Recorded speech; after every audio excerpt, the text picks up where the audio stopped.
자, 오늘은 주기율의 발견을 하겠습니다. 주기율의 발견. 자, 주기율이란 건 성질이 비슷한 원소가 주기적으로 일정한 규칙을 가지고 나타나는 현상입니다. 주기율의 발견 과정 한번 보자. 데베라이너는 세 쌍 원소수를 주장해 화학적 성질이 비슷한 세 쌍의 원소가 존재하는데 이 원소를 원자량 순으로 배열할 때 일정한 관계가 있음을 밝혀냅니다. 이 원자량에 관한 내용은 아래 링크에 걸어놨어요. 링크 확인하시고요. 자, 그 부분을 공부하고 다시 되돌아오세요. 일단 이렇게 생각하자. 원자량은 원자의 질량이다. 자, 그런데 A라는 원소가 있는데 이 A가 질량수가 다른 원소가 있어요. 질량수가 16인 원소가 있고 18인 원소가 있어. 원자 번호는 8번이라고 하자.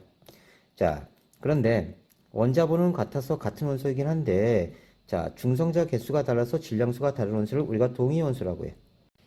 자, 이게 어떻게 된 거냐면, 양성자 개수는 8개 같아요. 그런데 중성자 개수가 둘이 틀려. 그래서 질량수라는 건 양성자 플러스 중성자인데, 질량수가 다른 거야.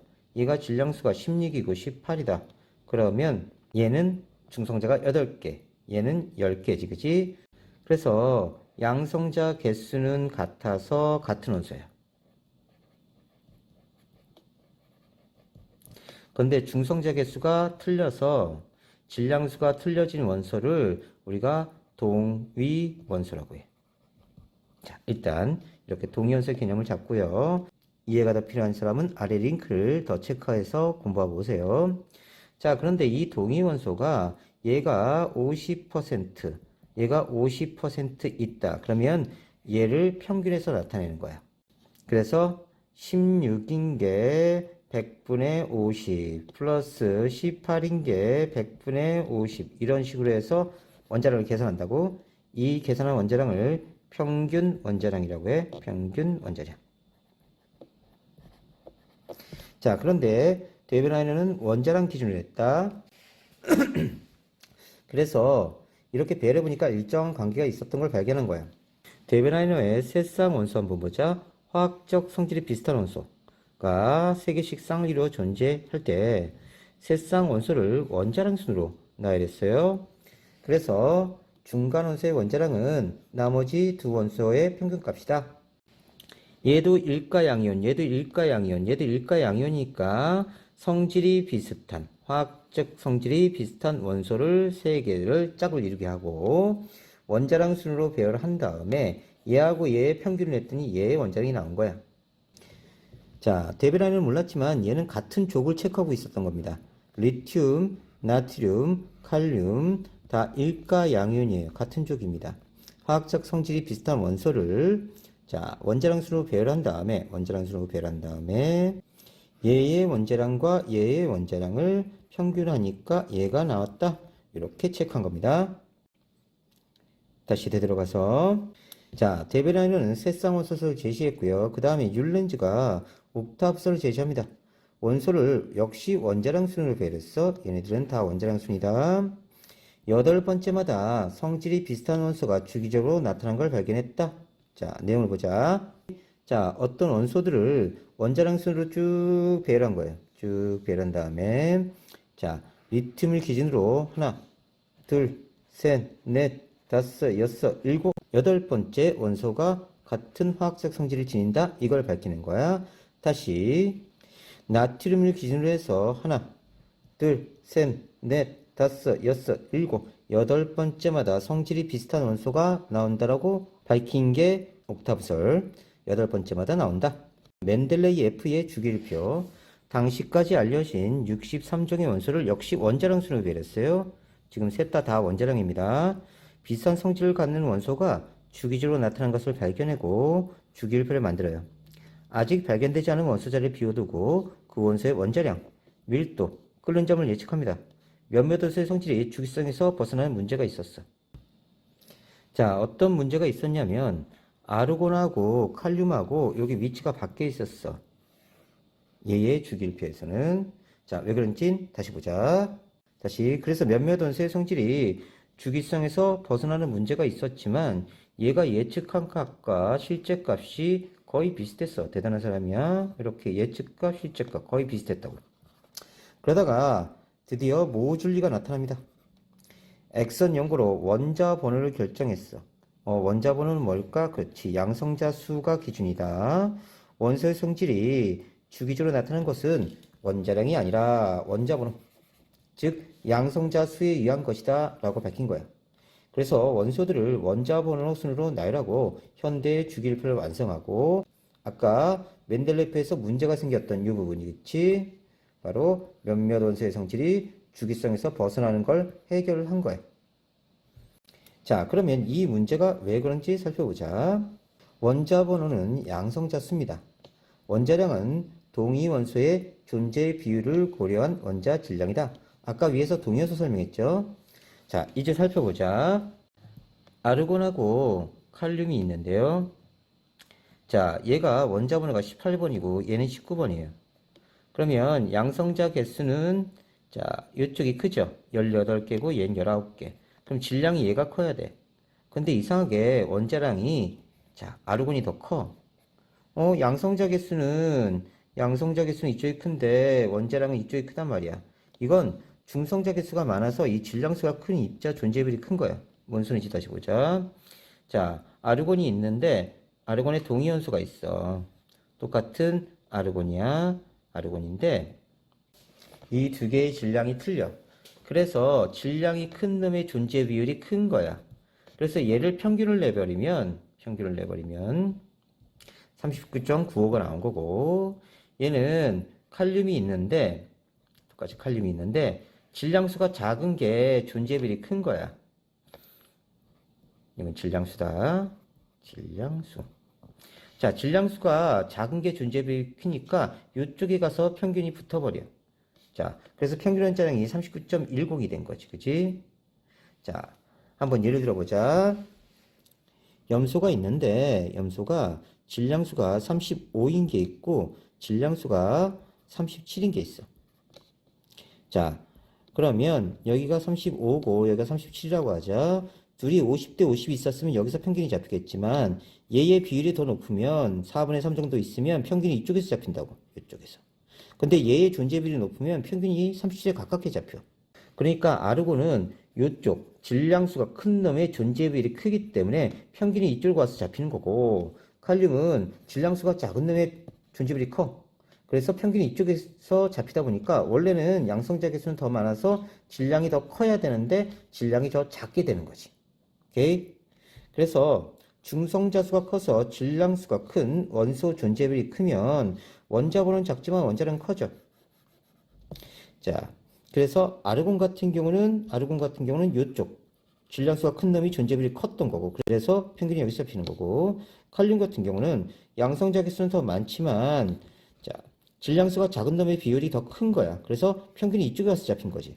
그래서 결국은 원자량이 얘는 39.95, 얘는 39.10이 된 거야. 그래서 얘가 질량이 더 커서 위치가 바뀌어 있었어. 그래서 멘델레프의 주기율표에서는 칼륨이 아르곤 자리에 가 있었고 아르곤이 칼륨 자리에 있었어. 서로 뒤바뀌어서 있었다고. 그러다 보니까 칼륨이 일가 양이었는데 생뚱맞게 비활성기체 사이에 껴있는 거야. 그러니까 안 맞지. 여기 다 일가 양이온인데 갑자기 비활성기체가 여기 와 있는 거야. 그래서 안 맞았어. 그걸 싹 교정한 게 누구다? 그렇지. 모줄리가 이걸 교정을 해놓은 거야. 제대로 된 주기율표를 만든 거지. 자, 그러면서 과학자들이 계속 연구를 하면서 현대의 주기율표를 완성합니다. 자, 이 주기율표가 굉장히 길죠. 여태까지 봐왔던 것보다. 이렇게 길어요. 이걸 장주기율표라고 합니다. 장주기율표. 장주기율표에서 보면요. 리튬, 베릴륨 이렇게 선을 긋고요. 이렇게 쭉 만들면, 계단 형태를 만들면, 이렇게 만들면 이쪽이 금속이에요. 이쪽이 다 금속입니다. 그 다음 붕소, 규소, 저마늄, 아르세닉, 비소, 안티모니, 텔리륨, 폴로륨, 얘네들은 중금속들이에요. 중금속. 다음 이쪽은 유일하게 수소만 비금속이고요. 그 다음에 나머지 얘네들이 비금속이에요. 비금속. 이렇게 전체가 구성되어 있습니다. 자, 그러면 금속 다시 체크하자. 리튬, 베릴륨부터 시작해서 알루미늄, 자, 주석, 비스무스, 이렇게 해서 이쪽이 모두 금속이다. 이쪽이 금속이다. 됐지? 이쪽이 비금속이다. 그 다음 분규접이까지는 외워두세요. 이거 중금속이야. 준금속. 이렇게 되네. 그래서 금속이 비금속보다 훨씬 많아요. 다 금속들이니까. 다음 우리가 중학교 때까지 배운 주기율표는 단주기율표라고 해서 여기 딱 20번까지만 외운 거예요. 그리고 나머지 부분을 자 3족에서 12족까지를 다 생략해 버린 거야. 다 생략해 버렸어. 이 밑에를 다 생략하고 20번까지만 배운 거지. 그래서 우리가 중학교 때 본 건 리튬, 베릴륨, 붕소, 탄소, 질소, 산소, 플로린, 네온, 나트륨, 마그네슘에서 알루미늄 바로 가죠. 쭉 가서 20번까지. 요거까지만 했어. 그래서 여기 가운데 부를 다 생략한 게 단주기율표야. 이제 이 장주기율표를 보고서 금속과 비금속을 구분해야 돼. 자, 왼쪽 아래로 갈수록 금속성이 증가한다. 금속성은 양이온이 잘 되는 애들이야. 그래서 전자를 잘 잃어버려. 다음 오른쪽 위쪽으로 갈수록 비금속성이 증가해. 비금속성이 증가. 됐지? 이쪽은 알카리 금속이라고 해서 리나칼루세, 리나야 칼루제버리 이렇게 해요. 알카리 금속. 그 다음에 수소는 일족 원소지만 얘는 비금속이야. 그래서 얘는 비금속. 그래서 수소는 자 일족 알카리 금속에서 제외된다. 왜? 비금속이니까. 다음 18족 원소 이 헬륨, 네온, 아르곤 이쪽 쭉 애들은 비활성 기체야. 활성이 없어. 그래서 혼자 해내라. 단원자 분자로 돌아다닌다. 다음 17족 원소는 할로젠 원소라고 해서 플로린, 염소, 브로민, 아이오딘 얘는 할로젠 원소다. 뒤에서 이거 자세히 할 거니까 잘 기억해 놓으세요. 다음 수는 상온에서 유일하게 액체인 금속이야. 그래서 내가 너에게 금속을 주마 했더니 흘러내려. 허걱 이렇게 외워. 허걱. 다음 브로민은 상온에서 유일하게 액체인 비금속이야. 저거나 얘는 상온에서 우리가 생활하는 온도 보통 25도 상온에서 유일하게 액체인 금속이고 두 가지. 자, 주기율 원자들을 원자 번호 순으로 배열했을 때 원자 번호 뭐지? 그렇지. 양성자 수지, 그지? 아참, 하나 더 체크하고 하자. 데베라이너도 원자량 순으로, 율렌주도 원자량 순으로, 멘델레예프도 원자량 순으로 배열하다가 문제점이 있었지. 몇몇 원소의 성질이 주기성에서 벗어나는 문제점이 있었어. 그래서 모줄리가 드디어 양성자를 기준으로 했다. 원자량이 아니라. 그래서 원자 번호를 정했다. 그래서 현대의 주기율표를 완성했다. 얘만 양성자 기준이다. 오케이. 다시 주기율 원자들을 원자 번호 순으로 배열할 때 누가 제일 처음 했다? 그렇지. 모줄리. 그 전에는 다 원자량이었다. 일정한 간격을 두고 비슷한 성질을 갖는 원소가 주기적으로 나타나는 성질이다. 자, 그래서 리튬 일가 양이온이죠. 하나, 둘, 셋, 넷, 다, 일곱, 여덟. 주기적으로 나타나네요. 다시 하나, 둘, 셋, 넷, 다섯, 여섯, 일곱, 여덟. 자, 여덟 번째마다 일가 양이온이 계속 나오고 있습니다. 이걸 표로 만든 게 주기율표야. 주기율표, 주기율에 따라 원자 번호 순으로 원소를 배열했다. 양성자 기준이다. 기억해놔. 양성자 기준이다. 비슷한 성질을 갖는 원소가 같은 세로줄. 뭐죠 이거? 그렇지. 족이다. 족. 화학적 성질이 주기로 나타나도록 배열했고요. 자, 족은 세로줄로서 1족에서 18족. 같은 족 원소를 동족 원소라고 하고 동족 원소는 무슨 성질이 비슷하다? 그렇지. 화학적 성질이 비슷하다. 화학적 성질. 자, 주기는 가로줄로 1에서 7주기다. 자, 그래서 주기율표를 자세히 보면 1족, 그 다음에 2족, 3, 4, 5, 6, 7, 8, 9, 10 해서 18족까지. 새로운 족이다. 그치? 족. 기억하고 원자 핵이 있으면 자 가로가 주기지 1주기, 2주기, 3주기 해서 7주기까지 있다. 다시 확인하고요.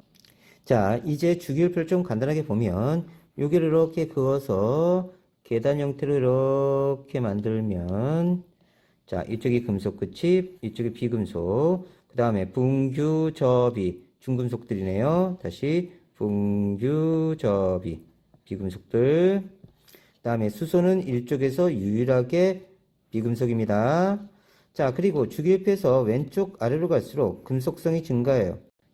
그 다음에 오른쪽 위로 갈수록 비금속성이 증가합니다. 금속성이 증가한다는 뜻은 양용이 되기 쉽다. 전자를 어떻게 된다? 그렇지. 전자를 잘 이루는다.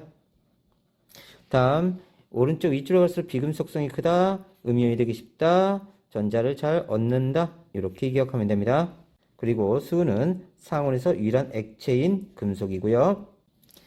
족, 주기의 전자 배치. 원자과 전자수는 족번호의 끝자리 수다. 우리 화학 기초를 할 때 많이 했습니다. 족번호가 1, 2. 자, 여기 3에서 12까지 생략하고요. 13, 14, 15, 16, 17, 18. 족번호의 뒷자리가 다 원자과 전자수예요. 선생님 이거 18인데요. 원자과 전자는 화학 반응에 참여하는 전자이기 때문에 비활성 기체인 18족 원소는 화학 반응에 참여하는 전자가 없어요. 그래서 0입니다. 자, 원자과 전자 말고 최외곽 전자를 한번 보면요. 최외곽 가장 바깥쪽 전자라고 해요. 최외곽 전자는 자, 나머지 다 똑같아. 3, 4, 5, 6, 7. 여기가 8이야. 헬륨만 2개. 최외곽 전자는 가장 바깥쪽에 있는 전자 개수만 센 거고 원자과 전자는 화학 반응에 참여하는 전자를 기준으로 한 거기 때문에 18쪽이 빵이다. 같은 족 원소는 원자과 전자수가 같아서 화학적 성질이 비슷하고요. 같은 족에서 원자번호 커질수록 물리적 성질이 규칙적으로 변합니다.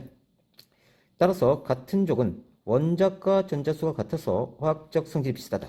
같은 주기는 전자 껍질수가 같다. 기억해 놓고요. 비활성 기체의 최외곽 전자는 헬륨 2개, 네온 아르곤 8개예요. 하지만 원자과 전자수는 빵개다. 잘 기억해. 자, 이거 말 바꾸는 게 엄청 한다. 따라서 활성이 없고 화학결합하지 않고 화학 반응에 참여하는 전자가 없다. 다음 주기와 전자 배치. 전자 껍질 수는 주기번호다. 같은 주기에서 원자 번호가 커질수록 물리적, 화학적 성질이 규칙적으로 변합니다. 주기를 나타나는 이유는 원자 번호가 증가함에 따라 원소의 원자과 전자수가 주기적으로 변하기 때문이다. 그래서 원자 번호 1, 2, 3 이렇게 진행될 때 원자과 전자수가 하나, 빵개, 비활성은 빵이다. 그 다음에 하나, 둘, 셋, 넷, 다, 7개까지 가요. 8개까지 가지 않는다. 다시 비활성 빵. 1, 2, 3, 4, 5, 6, 7, 빵. 1, 2. 이렇게 가요. 주기율표와 원소의 분류. 금속 원소, 중금속 원소, 비금속 원소로 분리한다. 이거 문제 꼭 나와요. 잘 외워두세요. 금속 원소는 주기율표의 왼쪽과 가운데에 위치되어 있고 일쪽 수소는 비금속이다. 조심해야 되고 비활성이라는 건 반응성이 없다. 다른 물질과 반응하지 않는다. 비활성 기체는 헬륨, 자, 네온, 아르곤 얘네들인데 이론자 분자 혼자 돌아다녀. 그래서 혼자 해내라 이렇게 해요. 상을수 기체고 반응성 거의 없고 화물 형성하지 않는다. 이때 금속성이라는 건 양이온이 되기 쉬운 성질, 비금속은 음이온이 되기 쉬운 성질. 자, 그런데 금속 원소는 전자를 잃고 양이온이 되기 쉽다. 전자를 잃어버리니까 산화 반응이다. 그러면 산화환원 반응 다시 한번 보자. 산화 환원. 산소를 얻으면 산화예요. 내가 산소화됐다 연상하시면 됩니다. 잃으면 공기중으로 되돌아갔다. 원래 자리로 되돌아갔다. 환원이에요. 다음 전자는요. 내가 아이템 사려고 전자표를 열려 모았어. 근데 누가 훔쳐갔어. 그치. 졸라 화난다. 그치. 산처럼 화를 낸다. 어떨 때 잃으면. 그치. 경찰이 찾아줬어. 그렇지. 비싼 건 다 내 거야. 환원시켰다. 환원. 자, 수소도 마찬가지야. 수소. 비싸. 잃으면 졸라 화나. 잃으면 산처럼 화를 낸다. 얻으면 환원. 근데 금속 원소는 전자를 잃는데요. 전자를 잘 잃는데요. 그럼 뭐가 잘 된 거예요? 산화. 그래서 산화가 잘 된다. 자, 나트륨은 전자 하나 잃어버리고 1가 양이온. 마그네슘은 전자 2개 잃어버리고 2가 양이온. 다음 알루미늄 전자 3개 잃어버리고 3가 양이온. 그 다음에 상월소 고체.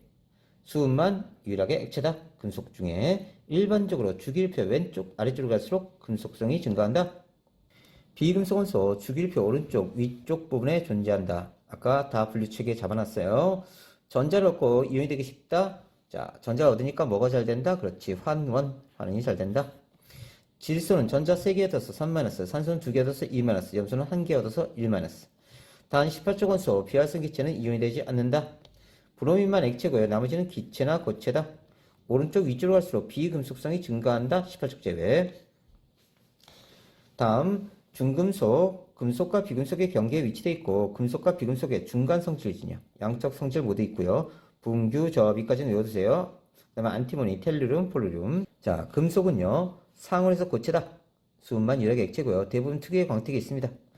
금속 광택, 열과 전기 전도성이 높아요. 전선, 보일러 배관에 이용되고요. 잘 부서지지 않아서 얇은 박이나 손으로 이용할 수 있습니다. 전자를 입고 양해되기 쉽고요. 구리는 전선에 이용되고 금은 귀금속에 이용되고 반도체에 이용됩니다. 철은 각종 자재에 이용되고요. 다음 비금속, 상온에서 기체 또는 고체인데 브로민만 유일하게 액체예요. 금속과 달리 광택이 없고 열과 전기 전도성이 없습니다. 고체의 비금속은 잘 부서지고요. 다른 원소와 결합해서 다양한 물질을 만든다. 전자를 얻어 음이되기 쉬워요. 환원이 잘 된다. 전자를 얻는다. 환원이 잘 된다. 질소, 식품 포장재, 충전기체로 산소는 생명호흡, 성냥에 쓰인다.